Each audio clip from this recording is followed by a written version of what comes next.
quand vous êtes prêts qu'on puisse élever les voix.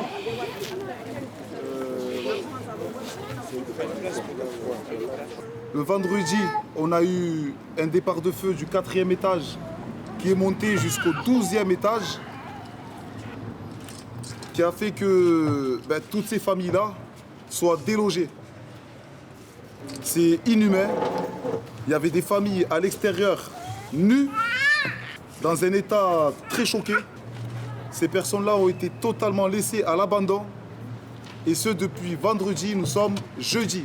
Aujourd'hui, le cri et l'alerte de ces familles-là, qui ont du mal à s'exprimer, mais autant que c'est filmé, vous verrez que c'est la pure vérité si vous avez des traducteurs, des journalistes de chez vous, c'est on ne veut pas retourner là-dedans. Ça sent la fumée, ça sent ci, ça, c'est très bien. Ça, on s'en fout, c'est pas de notre faute. Nous, ça fait très longtemps qu'on demande à la mairie, on veut partir d'ici. On veut partir. Dis-nous, tata.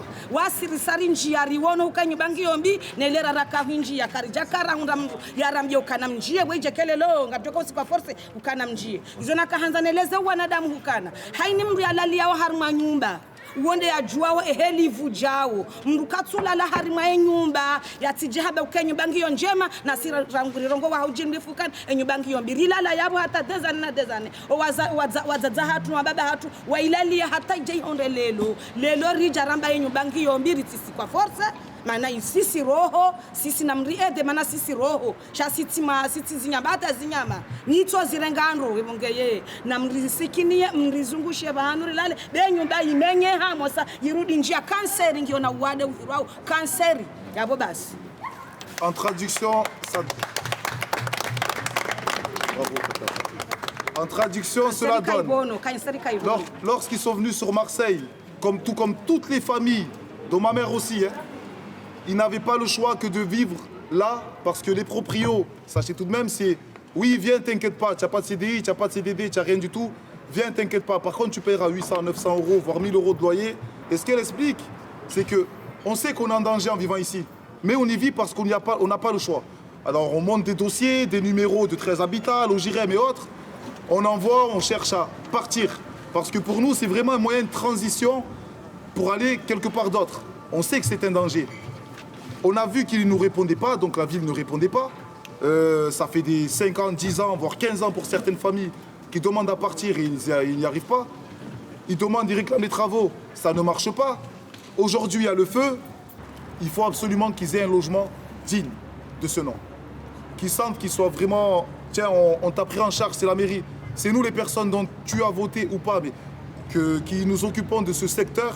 C'est nous, on est responsables, t'inquiète pas. Il n'y a rien ici, il n'y a rien. Il n'y a rien du tout, Madame Danjo. Je sais. Donc, s'il vous plaît, je vous le demande, je suis devant vraiment des journalistes, des habitants et tout, je vous le demande, parce que c'est vraiment à prendre vraiment au sérieux. Passer au minimum pour rassurer ces habitants, s'il vous plaît. C'est plus à nous de le faire. Nous, on n'est plus dans nos moyens. On force, on fait des vidéos, on insulte tout le monde dedans, je suis d'accord. Mais c'est normal, c'est légitime. Il faut que vous le fassiez, madame. On ne vous a pas élu pour rien. Non, mais moi, comme je vous l'ai dit, vous le savez, moi je peux passer pour rencontrer les familles à nouveau. C'est pas ça le souci. Mais le problème, c'est que j'ai pas avec la mairie de secteur, malheureusement. Mais faites pression avec votre oncle. Parce que Ravier, quand il envoie... Vous voulez que j'appelle M. Ruas? Moi, je vais essayer de le joindre dès que je rapproche avec vous. Oui, mais Stéphane, quand il... d'échanger avec lui, parce que c'est lui qui a, on va dire, la clé de tout ça, parce que c'est lui l'adjoint compétent dans le domaine. Donc moi, si vous voulez, je peux essayer de contacter les services de la ville pour voir ce qu'ils me disent à moi en tant que maire de secteur. Et à ce moment-là, dès que j'arrive à joindre quelqu'un, je vous rappelle. L'après-midi, j'ai des rendez-vous, je ne suis pas certaine de pouvoir passer dans l'après-midi. Mais au moins demain matin, ça serait bien demain matin ou autre. C'est un truc urgent. Je voyageais quand même cet été-là, comme on peut le faire sans se ruiner à Marseille en se rendant dans les quartiers nord, et je comprenais que l'abstention avait joué un rôle décisif dans l'élection de Stéphane Ravier, puis de sa nièce Sandrine Dangiot, à la tête de la mairie des 13e et 14e arrondissements, de ses 155 000 habitants, la plus grande mairie Front National de France. La division de la gauche avait aussi rendu service, c'est certain, mais tout de même, Stéphane Ravier n'avait eu besoin de rassembler que 16 000 voix, 16 000 voix au second tour, sur près de 83 000 inscrits. Ça va. Et par contre, lorsque je vous appelle avec le numéro de mes camarades, il n'y a pas écrit l'appel rejeté, mais quand c'est moi, il y a écrit appel rejeté. Est-ce normal? Quand vous m'appelez votre Oui, numéro? quand je vous appelle, il y a écrit appel rejeté. Ah bon? Oui. Ah non, il doit y avoir un bug sur mon téléphone. Écoutez, non, il n'y a pas de... Il n'y a aucun relais sur votre numéro de téléphone qui aurait été mis en place par moi-même. Donc non, regardez la preuve, je vous rappelle. Hein. Non, mais vous pouvez m'appeler, mais moi, dès que je vous contacte, il y a écrit appel rejeté, je vous le garantis. Mais bon, après... Peut-être parce que ma messagerie est pleine, mais si... parce que j'ai vu que j'avais eu un autre numéro, ou 2 autres numéros qui ont essayé de me joindre Hier soir. Ils ont sauté du 8e étage pour échapper aux flammes. 3 jeunes migrants nigérians sont morts ce matin à Marseille, dans la cité des Flamands.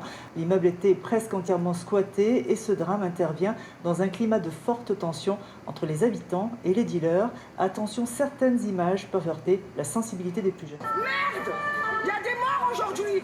Aujourd'hui, il y a des morts et ça devait arriver! Ça devait... Je passais l'été parmi les immobiles, ceux qui ne voyageaient pas et ne se déplaçaient pas non plus dans les bureaux de vote, ces électeurs qu'il s'agissait de mobiliser. J'essayais de me souvenir de l'abstentionniste que j'avais été. Je crois que toutes ces années, j'étais plutôt tranquille. J'avais la sensation que rien de grave, rien de vraiment irréversible ne pouvait arriver. Mais depuis que j'avais acquis la certitude que les étés seraient toujours plus chauds, comme les esprits, que les étés seraient toujours semblables à celui-ci, en pire, j'avais envie de goûter aux urnes, comme à toutes les choses délicates de la vie que je ne connaissais pas encore.